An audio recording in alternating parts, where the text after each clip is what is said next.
ele. Aquele ali, fala com ele, olha pra ele e fala assim, você quer acabar comigo, né? Você quer me ver morto, né? Tá acabando comigo mesmo, hein, infeliz? Conversa com ele, porque ele tá ali. Ele tá ali.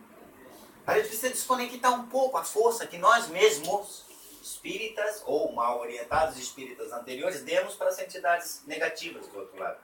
Porque essa força quem deu foi você, espírito. Você que chegou falando aí, obsessor, vai te pegar, vai te dominar, vai fazer sua cabeça. Você que passou a informação errada. E hoje lá fora tem um monte de gente com muito medo do obsessor. Respeitando, abre aspas novamente, um obsessor que não existe.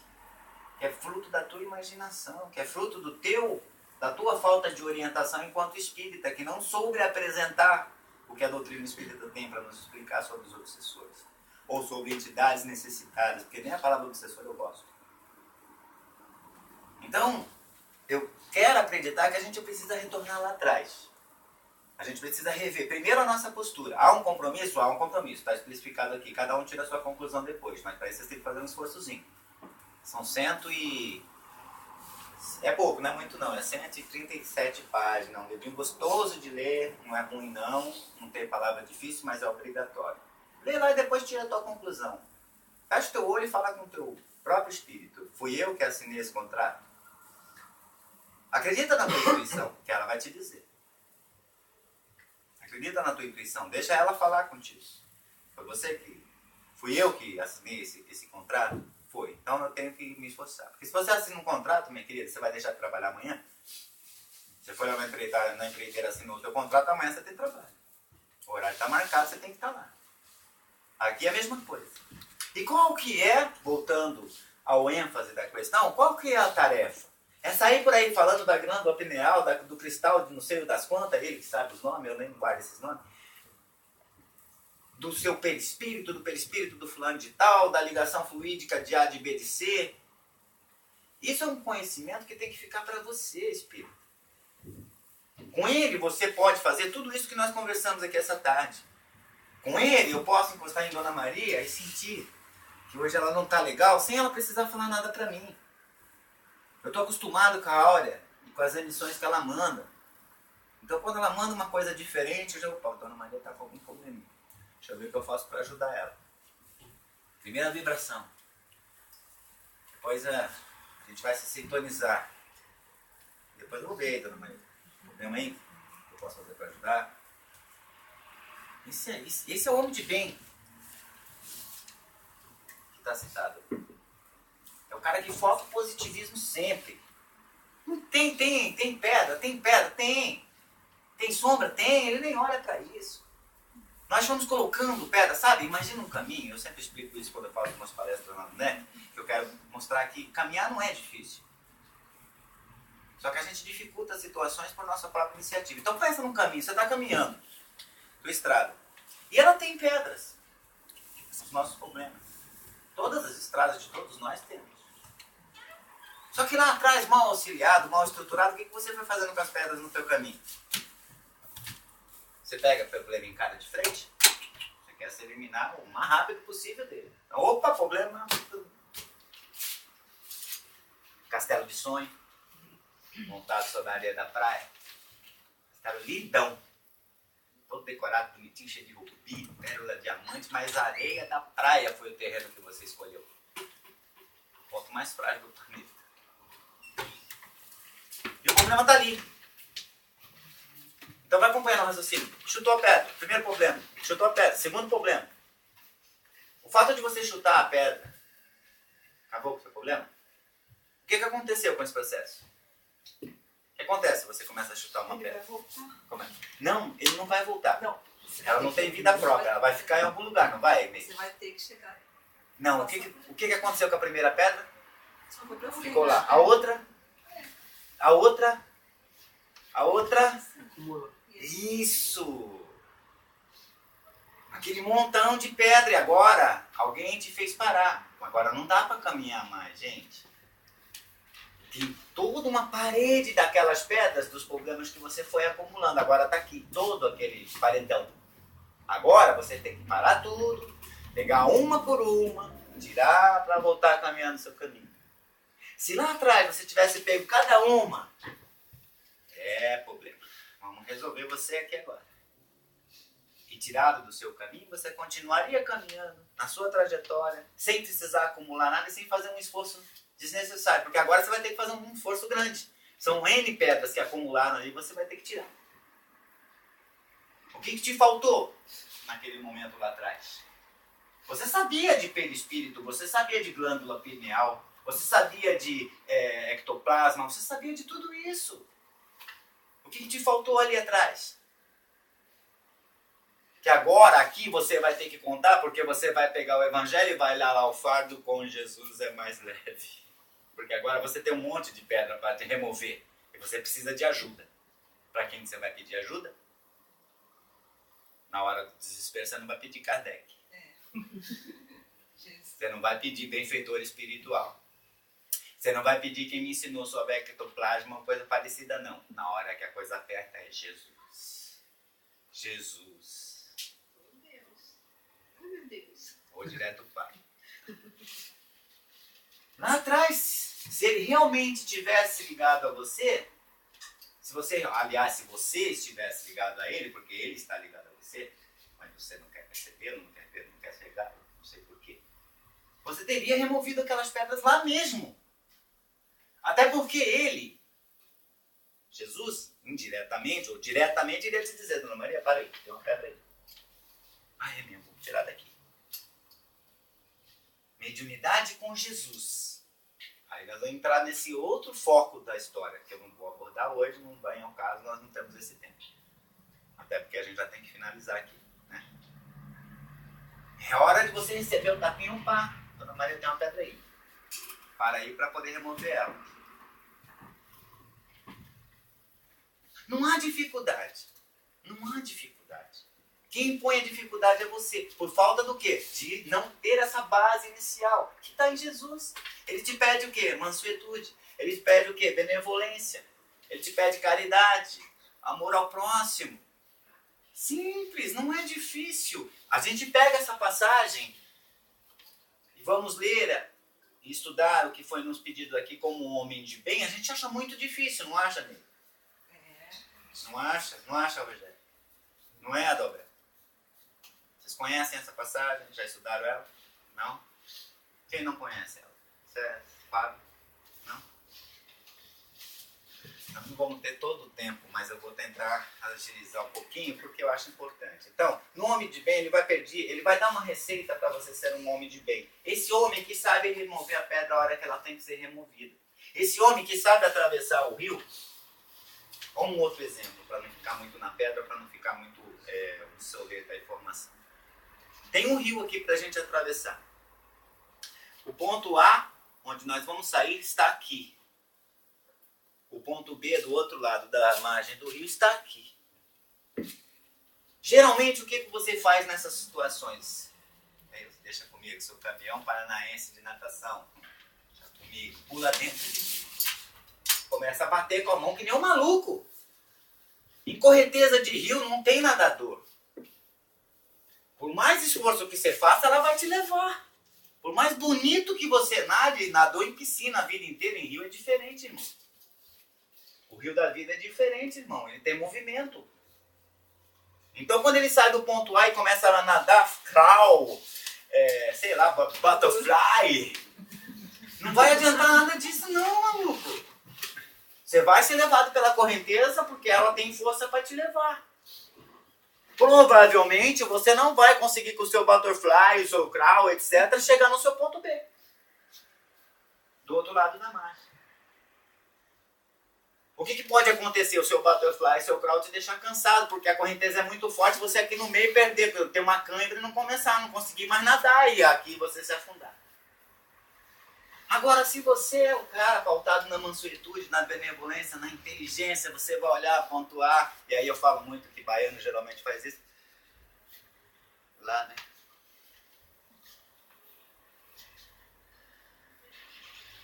Olha o baiano outra vez. Estou fazendo movimento com o baiano, viu? Pra que eu vou fazer força? Um tapinha pro lado, eu vou sair, movimento. Pra baixo eu vou natural porque a corrente tá me levando. Então eu só preciso me deslocar pro lado. Um tapinha só de leve. Ó. Ó. Cansei. Só boiando. Aqui. Pra quê? Braçada? Pra que toda aquela exasperação? Não, embora, tranquilão. Já viram um resgate? Bombeiro resgatando em rio, em afogamento, alguma coisa? Ele não pula e fica maluco. Ele vai o mais equilibrado possível. Até porque a hora que ele botar a mão no cara, o cara vai querer afundar ele, porque vai querer se salvar, não é verdade? Tem que tomar todo aquele cuidado. Então ele vai ali só não boiando, ó, só no volume da correnteza. Esse é o homem de bem, que tem essa estrutura, que para na beira do rio, olha, opa, vou ter que chegar ali, mas eu vou tranquilo. Ele tem Jesus junto com ele. Então nós, no movimento espírita do Japão, quero acreditar e repetir, que nós iniciamos ele muito sem Jesus. Nós iniciamos muito com Kardec, com Hunter Bowlby, blá blá blá blá blá blá, e esquecemos que tinha que ter Jesus na assessoria inicial de tudo isso. Iniciamos uma peça de tricô maravilhosamente bonita, mas no primeiro ponto estava errado.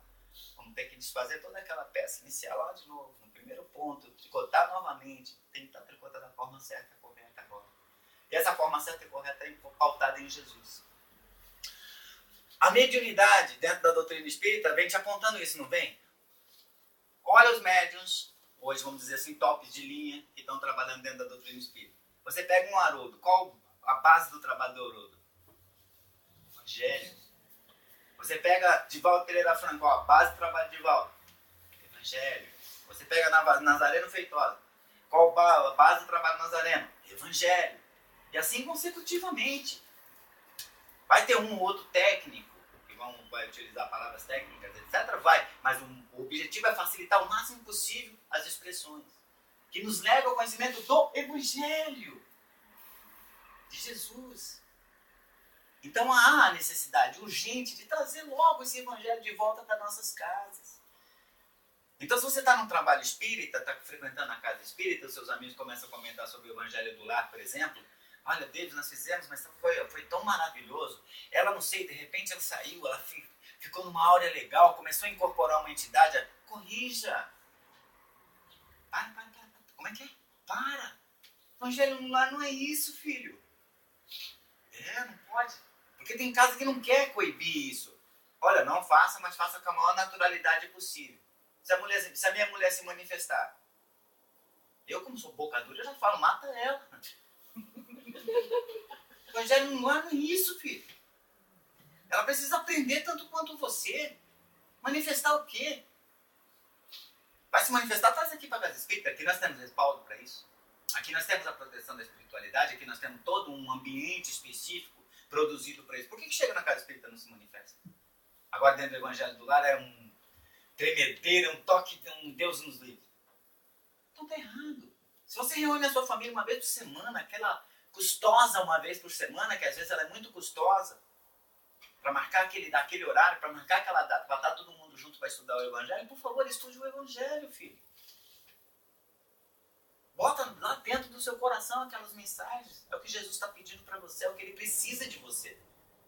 Pura e somente isso. O resto é recurso natural, filho. Ectoplasma é natural. Perispírito é teu, é natural, existe já bem antes da doutrina espírita agora existir. Não é verdade? Todo o processo de mediunidade que nós estudamos hoje já existe bem antes de Kardec.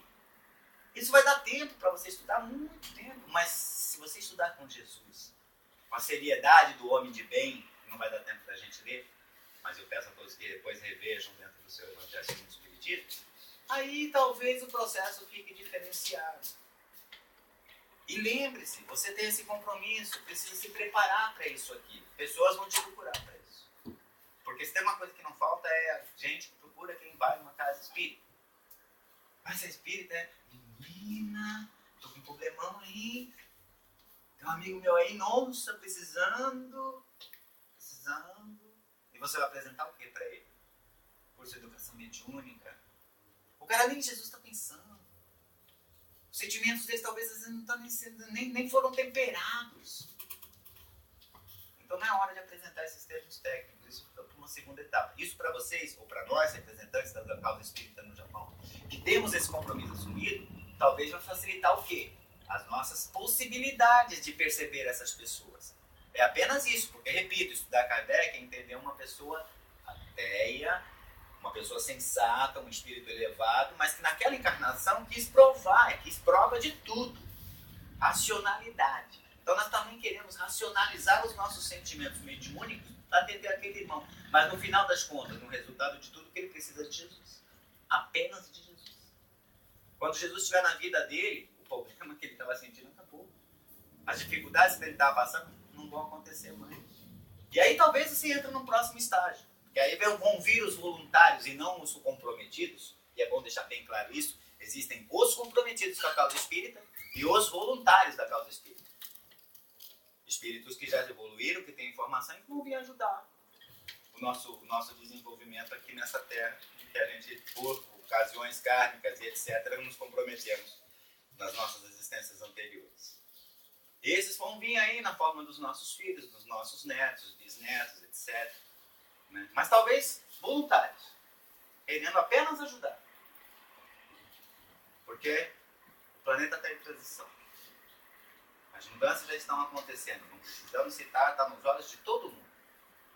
Se alguém não vê que essa transição é séria, que esse processo é sério, é porque a cegueira é tão grande que talvez nem seja a hora de tentar despertar. Mas a vocês que estão tentando se equilibrar, tentando manter o pé no chão, não precisa ficar detalhando. A transição está acontecendo. E em breve, nesse espaço do universo que é o nosso planeta, só espíritos com esses itens do homem de bem vão habitar. Por isso, repetindo, a necessidade do estudo desse livro. Se você não tem isso, está com dificuldade em alguma dessas situações, se esforça, filho, agiliza o teu esforço. O tempo é curto.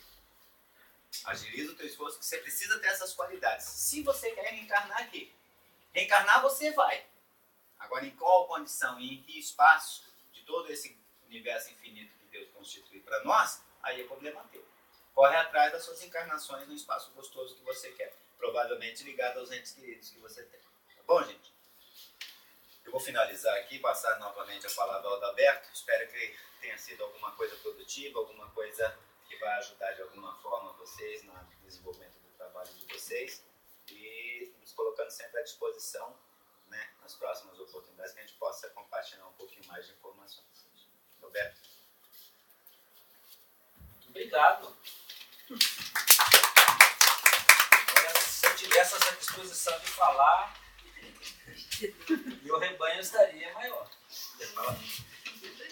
Você é conversador também. Rádio Fraternidade, a emissora do bem na internet. Estamos ao vivo no canal 3 da Rádio Fraternidade, no programa Fraternidade no Japão. E nós estamos chegando no final do nosso simpósio. E nós estamos recebendo um amigo do Brasil que chegou na sexta-feira, na quarta-feira, lá de Guarulhos, nosso amigo Adriano Marcos. Ele também é radialista, ele é produtor do programa Roteiro e Guarulhos, né?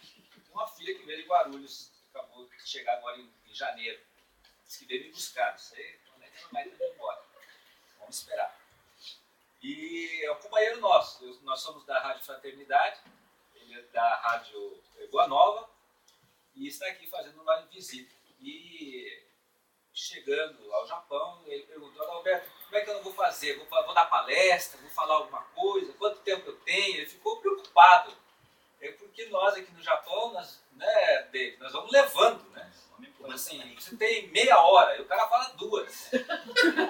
A 10 minutos ele fala 40. Aí se eu falo para ele que ele tem 40 minutos, ele fica 8 horas aqui, aí nós estamos mortos. Imagina hoje que era para estender o máximo possível. Eu estou me sentindo né? Então, ele não conhece ainda a vida do Japão. Felicidade imensa.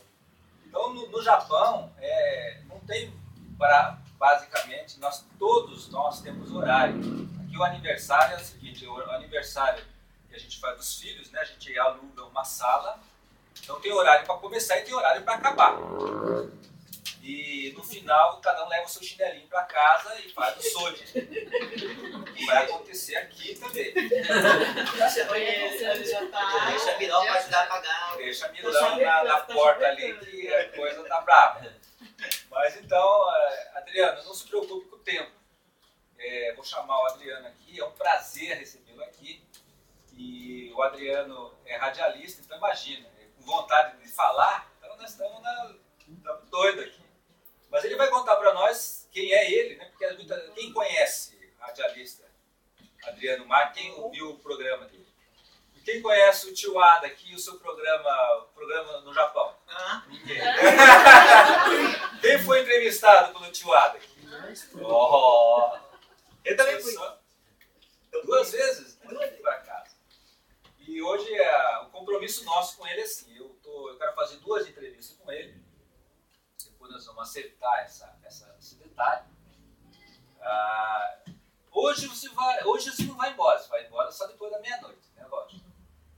E o nosso amigo Torquato, ele falou que não quer o nome dele, né, não sei porquê. Mas ele é um companheiro nosso que veio somar aí na divulgação do Espiritismo no Japão, que é difícil conviver, assim, digamos assim, conciliar o Espiritismo. Todos os espíritas que estão aqui no Japão, cada um vieram, tem espírita do Pará, né? Hoje nós falamos muito do Pará, tem espírita do Paraná, tem espírita de São Paulo, do Rio Grande do Sul, e cada um traz a sua bagagem, como falou deles. Os seus, digamos assim, os seus toques que estão dentro da casa espírita, da sua região. Então é difícil você conciliar isso. Se você está no movimento de São Paulo, você tem mais ou menos um padronizado, apesar que você tem uma divisão lá, que é a USE e a FESP. Tem as casas filiadas à USE, tem as casas filiadas à FESP, tem a Aliança agora também. Então aqui no Japão não tem nada. Quer dizer, tem a Associação de Divulgadores, mas também é uma comissão que funciona, também não dá certo. E no Paraná, que eu sou do Paraná, só tem a Federação do Paraná e ponto. Então, eu gostaria de saber aqui do Adriano, ele já esteve aqui na nossa amiga do Alto, gostaria de saber como é que ele chegou até aqui. Então, aí você tem, digamos assim, meia hora, tá bom para vocês? Aí nós vamos fazer o quê? Que aqui o pessoal está cansado. Ó. Não é zolinho pequeno por causa do... né? Cansaço mesmo. Adriano Marques, é um prazer de estar com você. Né? Então, eu acho que você tem alguma coisa para falar para nós aí. O que você está achando aqui do Japão? Boa tarde, né? Bom dia, eu acho que seria quase bom dia aí no Brasil. Boa tarde, Adriano. Tudo bem? Radialista com medo de falar, olha só a situação. Pra quem tá do lado de lá é o Raiô, né? Pra nós aqui é Konnichiwa, é isso? E a semana que eu tô treinando, ver se sai, Sumimasen, Watashi wa Nihongo ga, Sumimasen, Daijobu desu ka? Daijobu ou não Daijobu? Não, tá certo. Mas ele não pegou a mania do Né ainda, né? O Né, Mas o Né é feio, o radialista não pode falar, né? Então a gente limou o Né. Ih, tá doce. Mas de vez em quando Daijobu, né? Bem, primeiro é uma alegria estar com vocês, ainda estou cansado da viagem. E interessante que aqui nas estradas, né, nós viemos para cá, e no Japão não tem perigo de você bater o carro, porque o Torquato dormiu algumas vezes, mas bate para direito, vai para o outro, né, então não sai da pista, isso é muito bom. Esse carrinho de bate-bate, então nós chegamos bem. Nós trabalhamos na Rádio Boa Nova desde 2006, apresentamos o programa Roteiro, né, locução, produção, enfim, fazemos tudo um pouco lá. E o nosso objetivo principal é viajar o Brasil e o mundo mostrando o que tem de movimento espírita. O Adalberto falou da questão de São Paulo, da divisão, e eu penso que eu vou um pouco mais além. Existe uma grande divisão no Brasil entre as próprias casas espíritas, né? Ou seja, o passe na minha casa espírita é dado sentado, na outra de ponta cabeça, e as pessoas já não se falam mais. Porque o passe bom é do João, mas se a Dona Maria que estivesse viva ainda, aí o passe da Dona Maria era melhor. Então nós vamos, como o Davis colocou aqui, no trechinho que eu pude pegar no finalzinho, infelizmente, nós vamos tendo nossas dificuldades e vamos implantando isso no movimento espírita. Eu acho que talvez o papel principal nosso de divulgação é realmente separar isso, né? O que é movimento espírita, o que é doutrina espírita. Doutrina espírita é dos espíritos, né? Isso aí não tem discussão. Pode ampliar, pode melhorar, aprender. Mas no movimento espírita cabe algumas reflexões, né? Será que nós estamos fazendo da maneira correta? Será que é isso mesmo que Deus espera de nós? Então, interessante que, deixa eu olhar aqui no relógio, aqui que ele falou 40 minutos, mas eu estou imaginando que eu estou no horário do Brasil, então até chegar nos 40 minutos eu estou no horário de lá, 12 horas para trás. Pessoal, sei que vocês estão cansados, então a hora que vocês quiserem descansar, vocês vão levantando e vão saindo, eu fico só com não tem problema nenhum. Qual é o nosso objetivo aqui? Na verdade, trazer a rádio para cá e principalmente mostrar aqui para o resto do Brasil, para o resto do mundo, através da rádio. Nós estivemos agora há pouco em Hongzhou, não é? Hongzhou. Como é que é? Hongzhou. Eu sempre acho que tem um show depois. Eu não gosto do Ne, mas eu gosto do Cho. Hongzhou. Não, é Hongzhou. Em Saitama. E foi muito interessante. Hongzhou, aí tá vendo? Hongzhou. Em Saitama quem? Pode ser assim. Foi muito interessante o bate-papo, a palestra nós falamos sobre o livro Paulo Estevão, mostramos, né, a trajetória de Paulo ainda quanto Saulo, depois da sua transformação como Paulo de Tarso. E foi muito interessante o proveito que nós tivemos lá por conta da participação de todos. Depois gravei um programa com o Aldo e com a Cecília Kidaka. Terumi. Nós gravamos a Cecília, acho que não estava lá, pelo menos não havia. E aí por isso nós chegamos atrasados aqui. E o objetivo principal é mostrar o que acontece, porque se nós perguntarmos hoje para um espírita do Brasil, tem espiritismo no Japão? Ele vai dizer que não tem. Infelizmente, essa é a informação. Né? Acabamos de chegar de lá. Mas por quê? Porque a pessoa não tem noção do que acontece no Japão. Poucos conhecem o trabalho que vocês fazem. Por que eu digo poucos? Adriano, você está diminuindo o trabalho do Adalberto? Não é isso. Não é isso. A questão é que as pessoas não têm noção do que acontece fora do centro espírita dela. Justamente por conta daquilo que nós acabamos de falar. Se nós fizermos um exemplo, eu gosto de usar esse exemplo, muito gostoso, muito fácil de entender, a FIFA, Federação, né, do Futebol, ela tem um pouco mais de 100 anos. Ela é conhecida no mundo todo. Se você for numa tribo, na Índia, ou na África, que seja, em qualquer local, e você perguntar do Ronaldinho, né, do Neymar, o moleque sabe, inclusive, pronunciar o nome dele. Mas se você perguntar sobre Allan Kardec, nem na França conhece. Ou seja, nós temos uma dificuldade aí, parece, de amarrar essa divulgação. E aí nós ficamos esperando quem? O tio Ada divulgar. O tio Ada tem que divulgar. O problema é dele, ele está divulgando, mas o papel é nosso. Nós temos que divulgar isso. Então nós vamos mostrar aqui um trabalho grandioso que vocês fazem, né? Nós saímos de Iwata ontem, viemos para cá, vamos para Gifo agora, que está mais perto agora, mais para baixo, né? Pertinho. Mais perto, aham. Pertinho do lado de baixo, né? Não desanima não, eu não olhei o mapa ainda. Vai ter que levar uma mala dentro do carro. Já estão lá. Está convidado.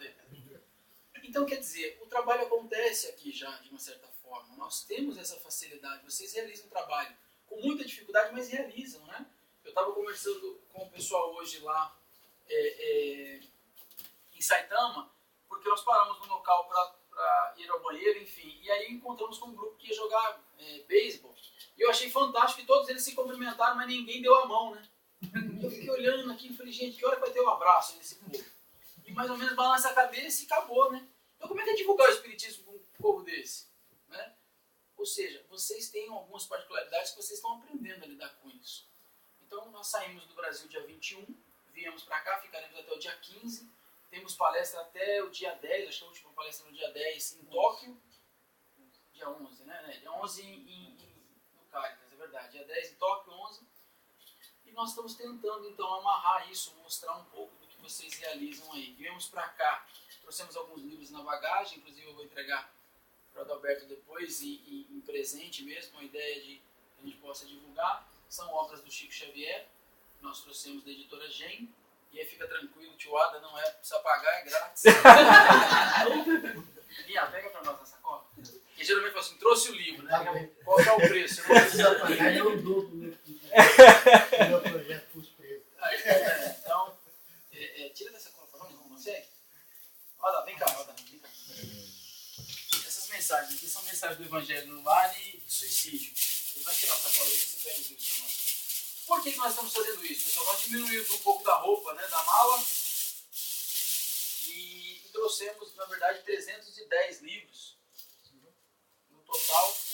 E aí, Adalberto, isso aí é uma pequena lembrança nossa do Brasil sobre as obras do Chico, para que você possa continuar a divulgação aí e gravar um trabalho. São 150 anos de espiritismo, mas espiritismo sem livro não é espiritismo, né? E se nós pensarmos, tem uma mensagem do Batuíri e do Bezerra de Menezes, são duas, em que eles falam da questão, se nós pensarmos que em 1857 a doutrina espírita surge como? Através de um livro, né? 18 de abril de 57, é um livro escrito. E nós às vezes ficamos esquecendo disso, nós não temos o hábito da leitura. Nós estamos pensando, o que eu posso dar de presente para alguém? Então nós pensamos no ingresso para ver o Monte Fuji, né? Assim, damos uma passagem, um cartão, aqui é cartão, né? O Shinkansen, mas esquecemos de dar um livro, né? Uma mensagem. Porque se você colocar, eu acho que David deve ter falado isso na palestra, né? Se eu estiver errado, você me corrige. Se você apontar o dedo para alguém e dizer, você é orgulhoso, vaidoso, invejoso, você vai perder essa pessoa. Você vai perder essa pessoa.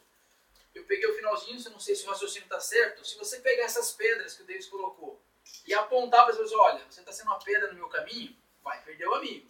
Mas se você der um livro para ele, como aquele que ele está folhando ali, por exemplo, Os Dois Maiores Amores, e ali ele mostrar que o cara é orgulhoso, invejoso, vaidoso, o cara vai fazer o quê com o livro? Vai rasgar o livro? Não vai, porque tem ninguém maluco aqui, né?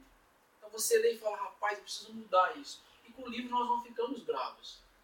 Então, um dos objetivos nossos aqui no Japão, pequeno ainda, gostaria de ter trazido muito mais livros, mas a mala não comportava. Interessante falar um negócio de mala, né? O Giba é muito amigo, muito parceiro, disse assim, Adriano, quando você desembarcar em Narita, tudo que eles perguntarem você responde Rai. Eu falei, bom, como brasileiro eu não sou tão bobo assim, eles vão me perguntar o quê? Fica tranquilo. Eles vão te perguntar, a primeira coisa, a única que eles perguntam para todos, se você veio a passeio. Então você diz Rai, ok.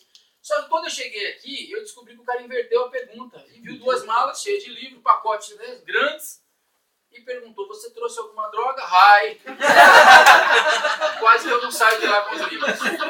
Foi difícil explicar para eles, né, que isso eram livros. Claro que é brincadeira, pessoal, mas olha que interessante.